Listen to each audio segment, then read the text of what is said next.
Thank you for joining us at XM.com for this Forex Preview video. Non-farm payrolls came in hotter than expected on Friday, and now investors are turning their attention to the all-important CPI report on Tuesday before the Fed meets next week. I'm Cristina Marujos. With me today is our lead investment analyst, Rafi Boyajian.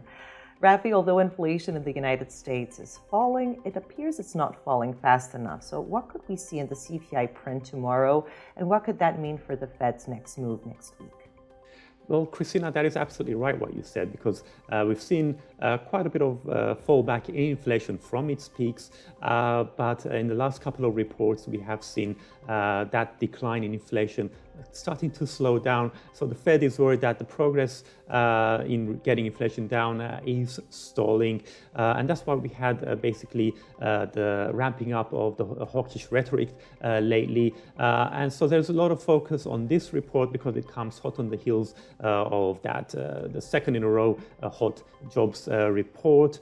So we are expecting inflation on a month-on-month pace to have increased by 0.4% in February, which is still, it is a worrying level because ideally, if you want to get inflation, annual inflation of 2%, you need an average monthly pace of 0.2%. So the forecast is double that figure. More importantly, though, for the Fed, now, if you recall, at the last FOMC meeting, Fed Chair Powell was talking about disinflation, but that disinflation is mainly in the goods sector. In the service sector, the Fed is saying inflation remains way too high.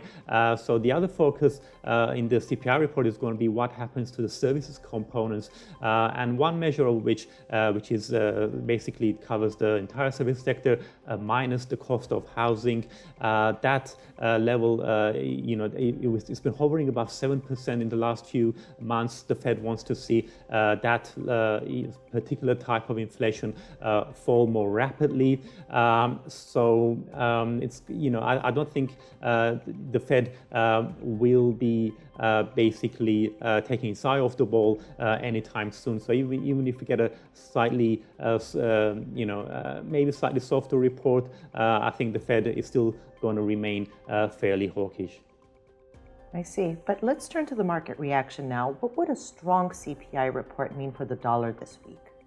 Well, it's interesting with the dollar because we had seen, of course, that fairly solid rebound on the back of the hot jobs report and the strong CPI numbers as well, and of course a whole batch of other data such as consumer spending, which also rebounded quite strongly in January. But in the last couple of sessions, we've seen the dollar fall back quite a bit because of fears about contagion from the collapse of the bank, Silicon Valley Bank, which is basically a bank focused on lending to tech companies and startups. Now, the Fed has taken some precautions to deal with the fallout. They announced an emergency lending facility, but markets are worried that this will spread to other financial firms, to other banks, and they've actually started to price out the number of rate hikes they expect from the Fed.